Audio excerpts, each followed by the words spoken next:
Okay student, good morning, good afternoon और good evening.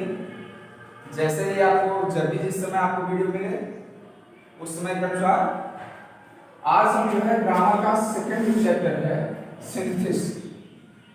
Intermediate grammar का second chapter synthesis है, लेकिन ये केवल इंटर का नहीं बल्कि 9, 10, 11, 12 हर क्लास के लिए है। सिंथेसिस आज हम पढ़ेंगे।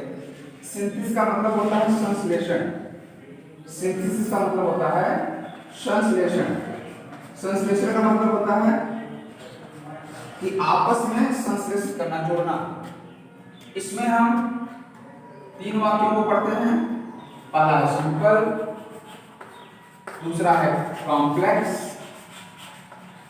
और तीसरा है कंपाउंड।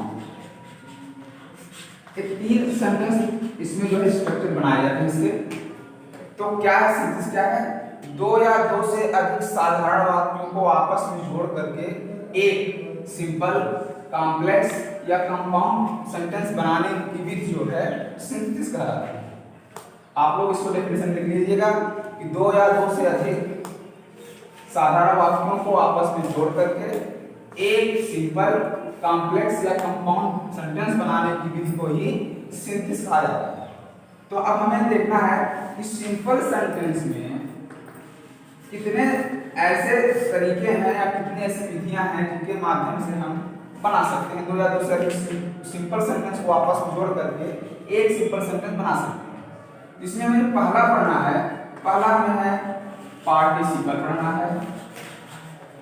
दूसरा है नॉमिनेटिव एब्सोल्यूट,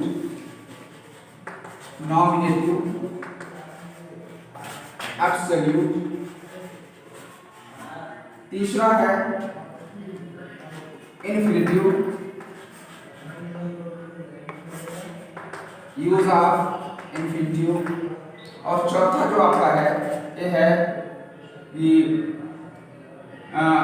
नॉमिनेटिव एब्सोल्यूट। हाँ, चौथा है यूज ऑफ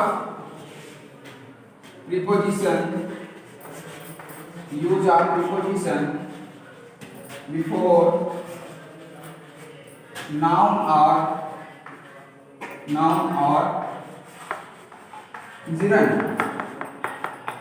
ये आपका चौथा है कि use of preposition before noun और जिरन।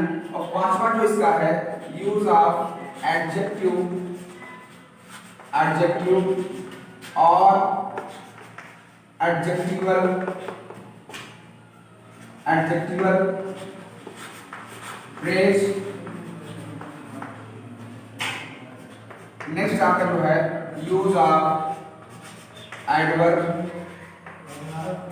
और एडवर्बियल फ्रेज। फिर आपका है कंजक्शन, कंजक्शन एंड का यूज होता है।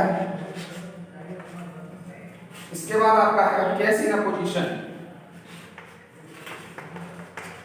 जो लास्ट रूल है केस इन अपोजिशन। तो एक ऐसे 8 नियम है इसमें सिंपल सेंटेंस बनाने के लिए कि हम इन 8 नियमों का प्रयोग करके 2 या 2 से अधिक साधारण वाक्यों को मिलाकर के एक साधारण वाक्य बना सकते हैं। जैसे एक एग्जांपल देखते हैं। देखिए, I saw a man, he was blind। मैंने एक व्यक्ति को देखा, वह अंधा था। तो इसमें देखिए, ध्यान दीजिएगा कि मैंने एक व्यक्ति को देखा, वह अंधा था। यहाँ पे जो व्यक्ति है उसकी विशेषता क्या है? अंधा, यानी एडजेक्टिव है इसका। तो हम कह सकते हैं कि यह एडजेक्टिव ब्लाइंड जो है इस व्यक्ति की विशेषता है। तो हम इतना इसको जब बनाएंगे तो इन नियमों में से कौन सा नियम यूज करेंगे? हम देख रहे हैं यहाँ पे एडजेक्टिव है ब्लाइंड। ये एडजेक्टिव जो है इस व्यक्ति का जो है विशेषता बता रहा है। तो हम यूज ऑफ एडजेक्टिव और एडजेक्टिवल फ्रेज। जब हम इस सेंटेंस को या इस रूल को जब डिस्क्राइब करेंगे तो हम आपको बताएंगे कि ये फ्रेज क्या होते हैं, ये एडजेक्टिव क्या होते हैं। तो अभी हम तो केवल एक एग्जांपल देख रहे हैं। इन 2 वाक्यों को आपस में एक सिंपल सेंटेंस कैसे बनाया जा सकता है? तो हम कह सकते हैं कि I saw a blind man। I saw a blind man. तो देखिए यहाँ ध्यान दीजिएगा कि दो या दो से अधिक वाक्यों को मिला करके एक साधारण वाक्य बनाया गया है और इसमें जिसका प्रयोग हुआ हो एक प्रयोग हुआ है यूज ऑफ एडजेक्टिव का। इसी तरह से ये जो वाक्य में चल रहा है सात नियम, इसी तरह से ये भी जो है अप्लाई किए जाते हैं। तो आज हम जो पहला रूल पढ़ेंगे वो है यूज ऑफ पार्टिसिपल। तो हम देखते हैं कि यूज ऑफ पार्टिसिपल क्या होता है। पार्टिसिपल जो है यह वर्ब के फर्स्ट फॉर्म में आईएनजी लगाकर बनाया जाता है जो किसी वाक्य में एडजेक्टिव या फिर वर्ब का काम करता है।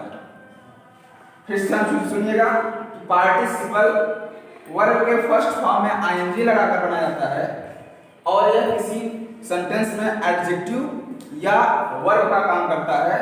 कभी कभी वर्ब के थर्ड फॉर्म को भी पार्टिसिपल के रूप में यूज करते हैं और वह भी जो है वर्ब या तो एडजेक्टिव का काम करता है।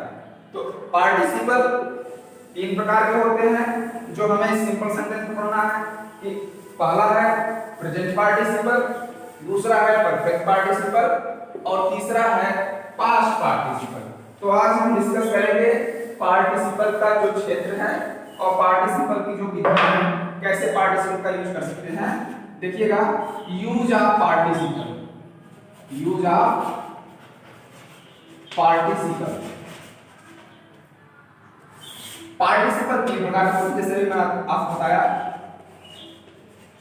Present participle, perfect participle, perfect participle और पास्ट पार्टिसिपल। पास्ट पार्टिसिपल पहले हम तीनों में अंतर देख लेते हैं कि प्रेजेंट पार्टिसिपल का प्रयोग कहाँ होता है।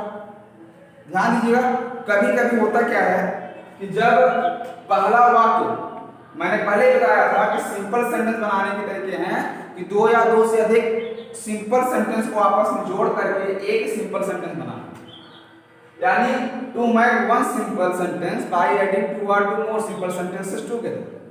तो इसमें प्रेजेंट पार्टिसिपल की जो क्रिया है, प्रेजेंट पार्टिसिपल यह करता है कि जब जहां पहला वाक्य पूरा ना हो पाए तब तक दूसरा वाक्य शुरू हो जाता है। तो ऐसे सेंटेंस को बनाने में प्रेजेंट पार्टिसिपल का सहारा लेना पड़ता है। जैसे ध्यान दीजिएगा कि I saw a snake, I saw a snake, I ran away, I ran away, I saw a snake, I ran away. मैंने एक सांप देखा, मैं भाग गया। अब अगर कोई पूछे भाई आप कौन सा सांप देखे हो, तो क्लियर नहीं हो पा रहा, बस आप डरे हुए हो और भाग गए। तो यानी कह सकते हैं हम सांप को देखते ही भाग गए, यानी सांप को पूरी तरह से हम देख भी नहीं पाए कौन सा सांप है, कहाँ है, कैसे है, लेकिन उसको देखे और डर बस हम क्या हुए, भाग गए। तो यहाँ पे देखने का काम पूरी तरह से अभी कंप्लीट भी नहीं हुआ था, तब तक भगने का काम शुरू हो गया। तो ऐसे वाक्यों में जहां पहला कार्य पूरी तरह से पूरा ना हो पाए, अर्थात अधूरा ही रहे, तब तक दूसरा काम शुरू हो जाए। दूसरा हम बताते हैं कि जैसे होता क्या है कि अगर आप जा रहे हैं सड़क पर, कुछ गिरा हुआ है, जैसे पैसे से गिरे हैं, तो कह सकते हैं ना कि पैसे को देखते ही उठा लिया, यानी ये भी नहीं देखा कितना है, कितने रुपए की नोट है या कितना पैसा है, आप पहले उठाए फिर बाद में देखेंगे। यानी देखने का काम पूरी तरह से कंप्लीट भी नहीं हुआ, तब तक दूसरा काम चालू हो गया। तो उसी तरह से कि I saw a snake, I ran away, सांप देखने का काम पूरा हुआ भी नहीं है, तब तक जो है भागने का काम चालू हो गया। तो इसमें क्या हुआ पार्टिसिपल बनाने के लिए, मैंने पहले बताया था कि पार्टिसिपल जो है वर्ब के फर्स्ट फॉर्म में, तो जो कार्य अधूरा रह जाए उसी को पार्टिसिपल बनाते हैं। तो ध्यान दीजिएगा, इसके सांप देखने का काम अभी पूरा नहीं हुआ है, इसके फर्स्ट फॉर्म, वर्ब के फर्स्ट फॉर्म में हम पार्टिसिपल बनाएंगे। सीइंग ए स्नेक, आई रैन, आई रैन। एक तो हुआ तरीका इसका, लेकिन अभी इसको हम डिस्क्राइब करते हैं।